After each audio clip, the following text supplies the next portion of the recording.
Assalamu alaikum dear students. Welcome to Allied Online Learning Platform. I am your instructor NAWAZ और आज हम discuss करेंगे chemistry chapter number 5 physical states of matter. First of all हम देखेंगे कि what is matter. Definition है कि anything which has mass and occupies some space is called matter. हर वो चीज़ जिसका कुछ ना कुछ मैस होता है, वह कुछ ना कुछ वॉल्यूम ऑक्यूपाई करती है, दैट इज कॉल्ड मैटर।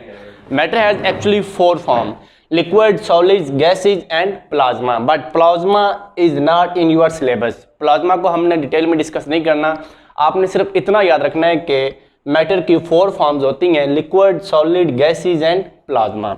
आज हम गैसेज को डिस्कस करेंगे, गैसेज की डिफरेंट प्रॉपर्टीज एंड गैसेज के रिलेटेड 2 लॉज हैं, Boyle's law and Charles law. इन 2 लॉज को हम डिटेल में डिस्कस करेंगे। तो चलते हैं हम अपने टॉपिक की तरफ। फर्स्ट ऑफ ऑल है जी हमारे पास गैसेज।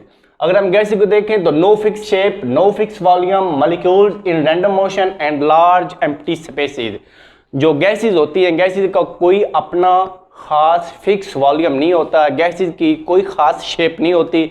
गैसेज के जो मॉलिक्यूल्स होते हैं उनके दरमियान जो स्पेसेस होती हैं वो बहुत लार्ज होती हैं, बहुत एम्प्टी स्पेसेस होती हैं। और गैसेज के जो मॉलिक्यूल्स होते हैं वो ऑलवेज इन रैंडम मोशन होते हैं, कभी इस तरफ कभी उस तरफ, ऑलवेज इन रैंडम मोशन।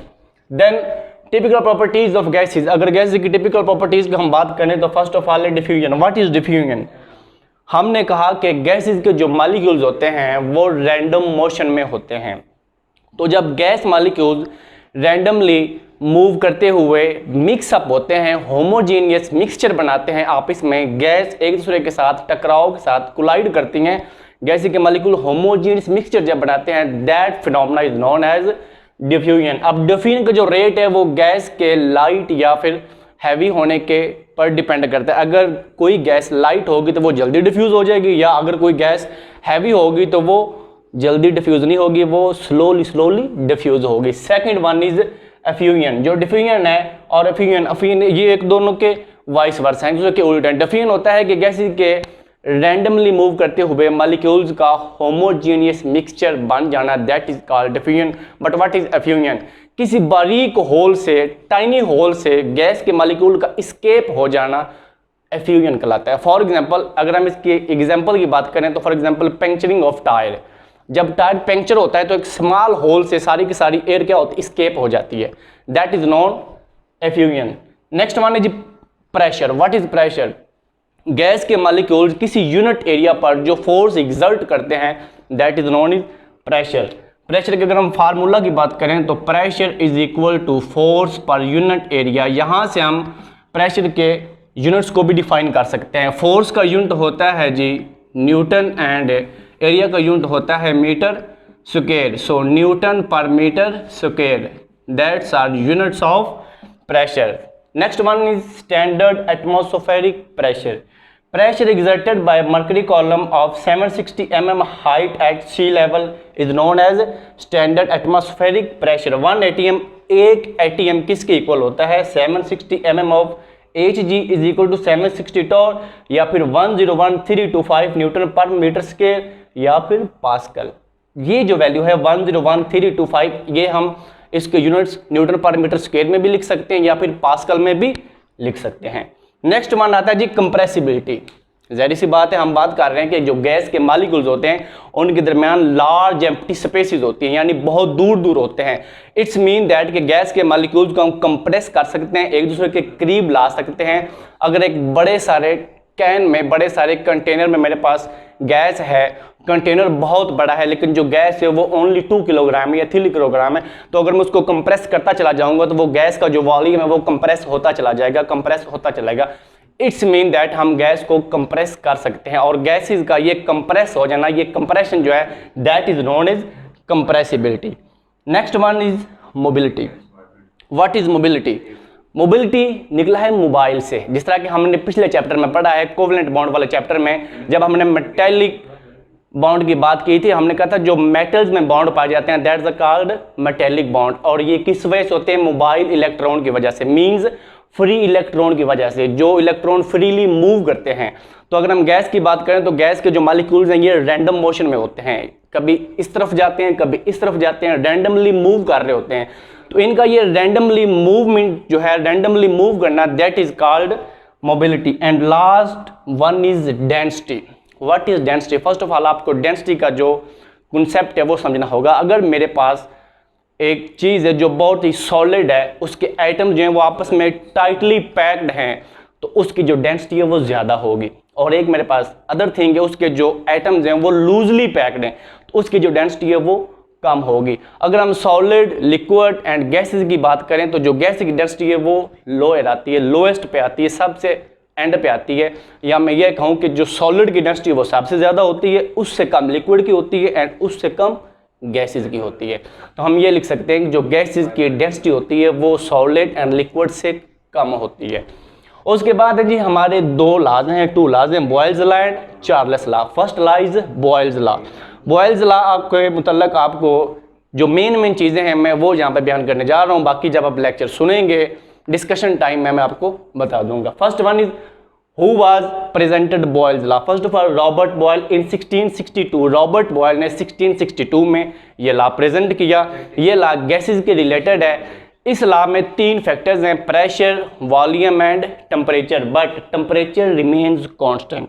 इस लॉ में जो कांस्टेंट फैक्टर है वो टेम्परेचर है, but volume has inversely relation with pressure.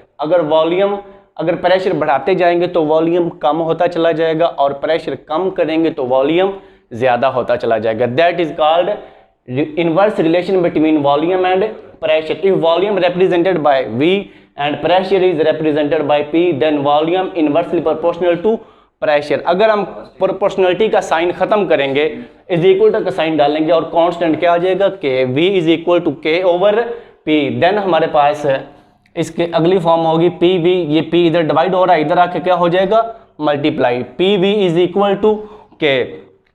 अगर मेरे पास वॉल्यूम जो है इनिशियल वॉल्यूम वो V1 है और जो इनिशियल प्रेशर है वो P1 है, तो P1 V1 is equal to क्या हो जाएगा, P2 V2।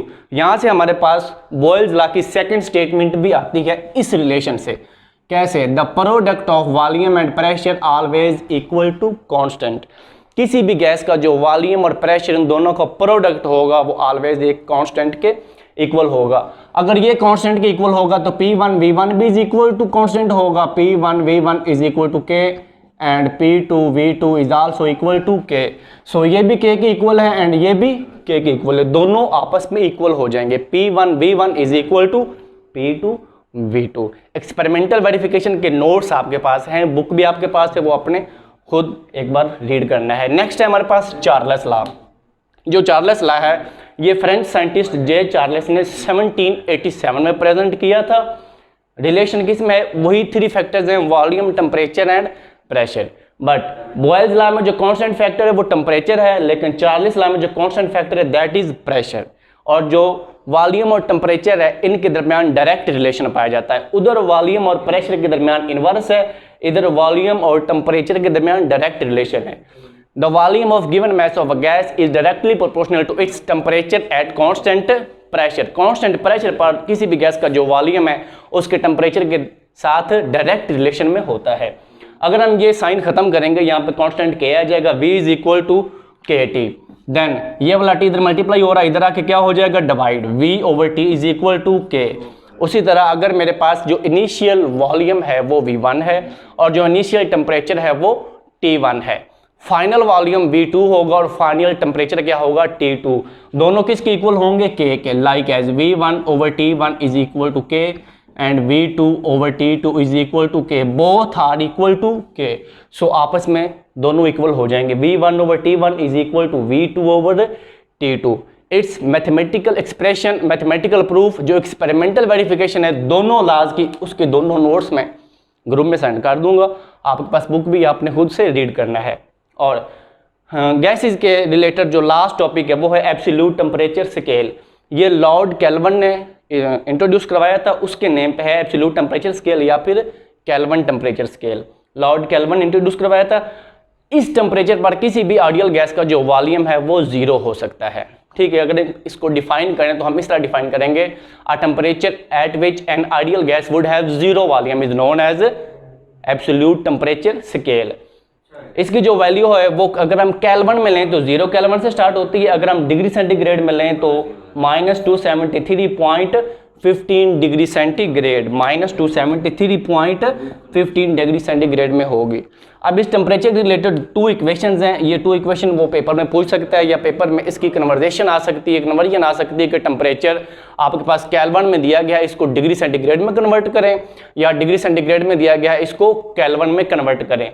तो अगर टेम्परेचर आपके पास केल्विन में हो तो उसको अपने डिग्री सेंटीग्रेड में कन्वर्ट करना हो तो डिग्री सेंटीग्रेड में जो टेम्परेचर दिया गया है उसमें +273 कर देना, एक ये इक्वेशन है।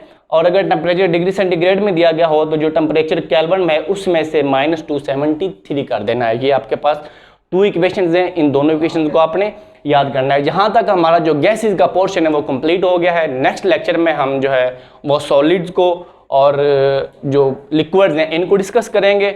आई होप कि आपको यहाँ तक समझ आ गई होगी। अगर आपका कोई क्वेश्चन हो तो आप डिस्कशन टाइम के लिए तैयार रखिएगा। लेक्चर आप अटेंटिवली जो है वो आपने सुनना है, और डिस्कशन टाइम में आपने कोई भी क्वेश्चन हो तो आपने मुझसे लाजमी पूछना। ओके, अल्लाह हाफिज़।